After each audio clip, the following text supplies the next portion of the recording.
Welcome to Roman military equipment. The strength of Rome was directly dependent on its military supremacy and fundamentally militaristic society. Regular citizens, comprised mostly of farmers and herders, joined to protect their land and families. In return for their service, members of this civic army were allowed to vote. Trained to be highly disciplined and obedient to superior officers, citizen soldiers developed a deep sense of loyalty to their city.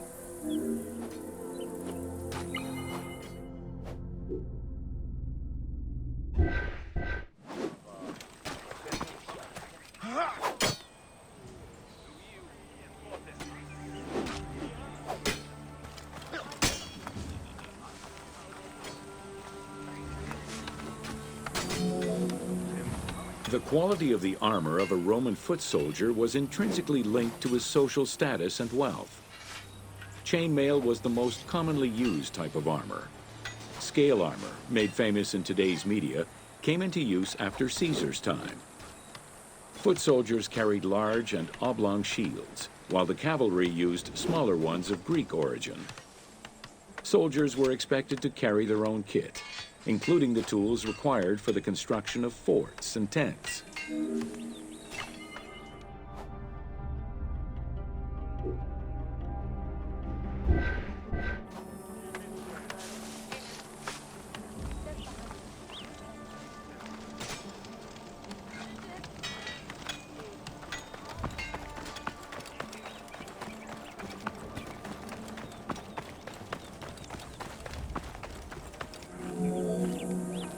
Roman soldiers used the same types of weapons. The stomach and face were the most targeted parts of the body. As such, a legionary was equipped with two close combat weapons, a dagger and a short sword, known as a gladius. One of the most ingenious Roman weapons was the javelin. Its pyramid-shaped tip pierced the body, while its iron shank was designed to break upon impact, stopping the enemy from throwing it back.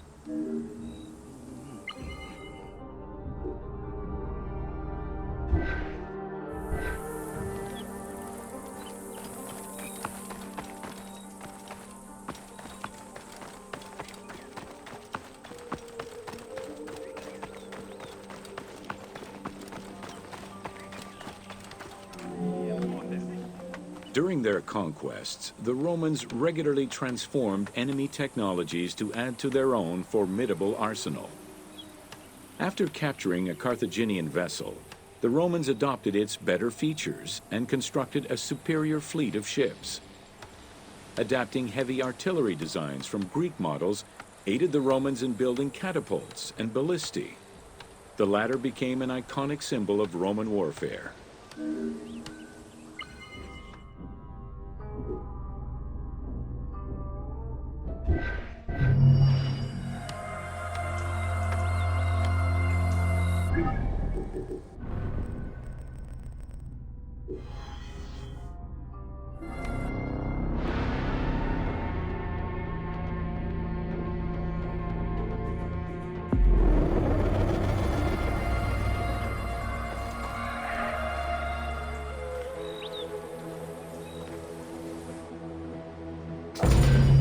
Welcome to Roman forts. The size of a Roman military camp, known as a castrum, varied significantly depending on how many soldiers it needed to accommodate. However, they all shared common characteristics in design and construction, such as this fort before you, located in Cape Chersonesos.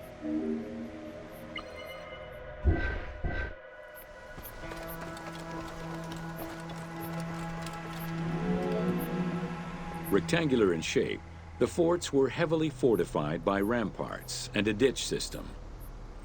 The walls were reinforced with parapets, essentially an extension at the roofline which allowed a protective barrier for patrolling soldiers.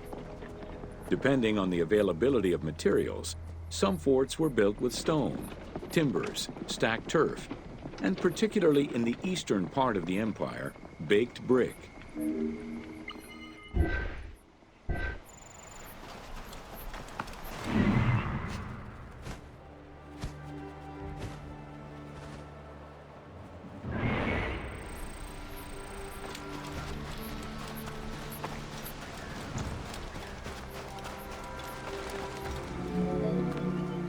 Access doors on all four sides were each flanked by guard towers. The commanding officer was positioned in the middle of the camp, giving him a clear view of the troops and the main gate.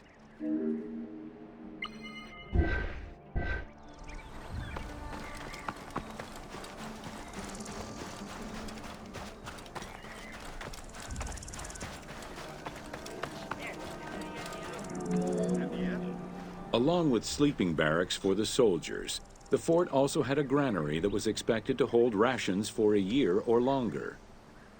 To ensure the health of the soldiers, every camp was equipped with medical staff and a hospital. A clean water supply with conduits for a bathhouse and latrines was included in the construction of every fort.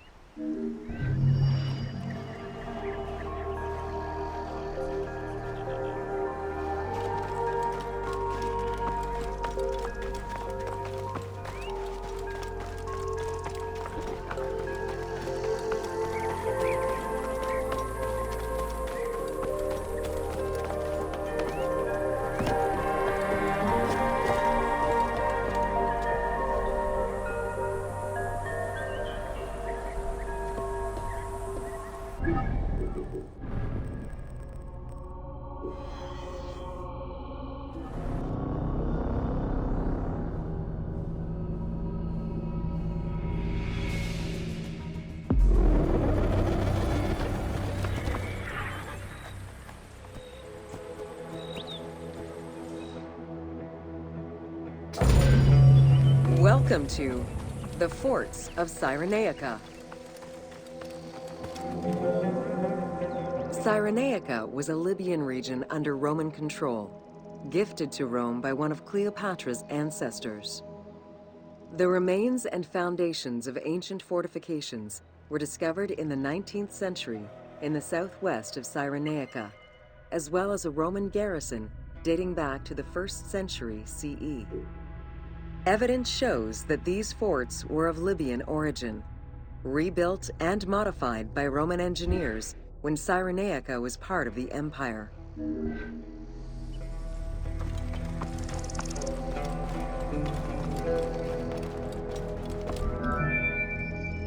Stone was the most commonly used material to build forts in Egypt and Cyrenaica. Though no real proof of a fortress similar to the one before you has been uncovered in that region, the team chose to add it as a worthy and awe-inspiring end-of-game challenge for the player.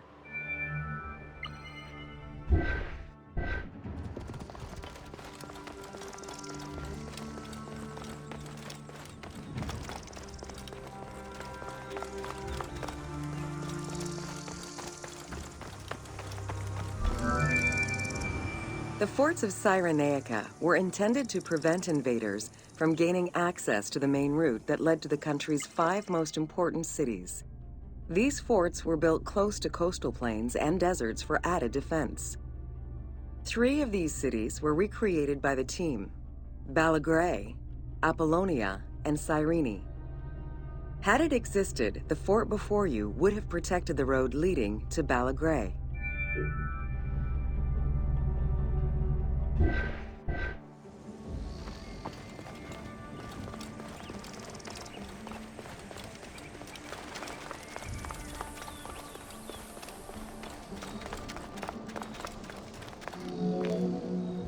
Other than reference to an attack around 404 CE and a military reorganization by Emperor Justinian during the 6th century CE, we still know little of the Roman military presence in Cyrenaica.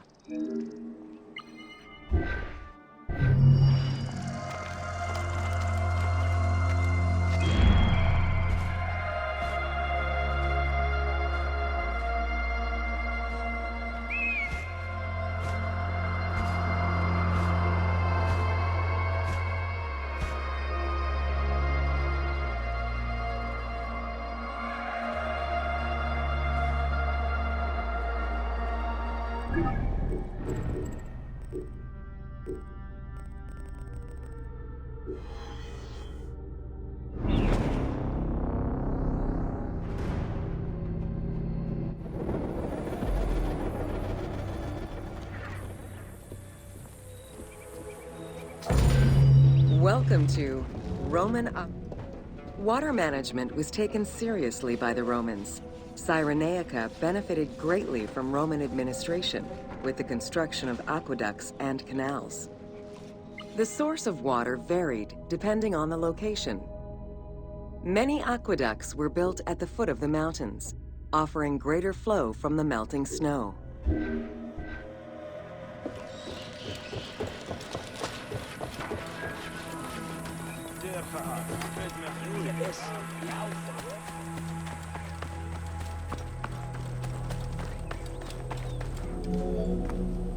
The ability to transport water over a greater distance increased agricultural production.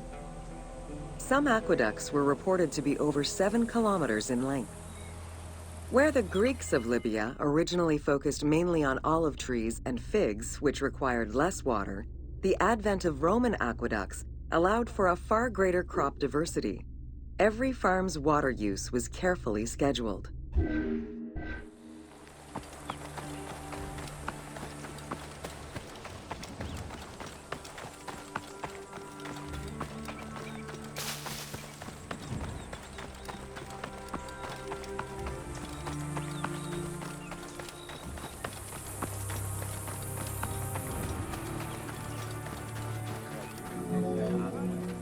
The engineering methods used to create aqueducts were constantly reviewed, with a clear focus on exploiting the local environment.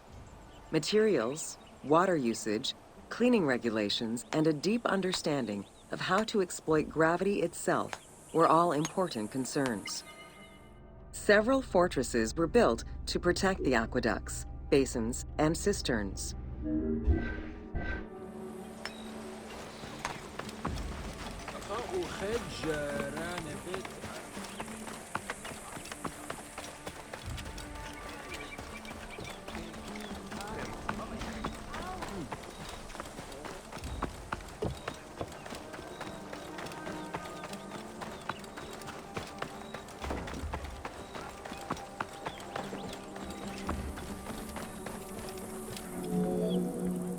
Additional water was collected with wells and cisterns, but aqueducts were the main supply of fresh water.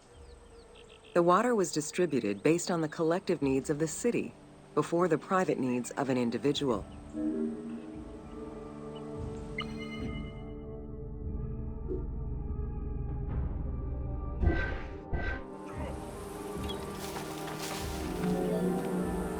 Almost all aqueducts ended in a fountain where the water circulated to clean the streets and supply bathhouses and latrines, thus improving the cleanliness of Cyrenaica's cities.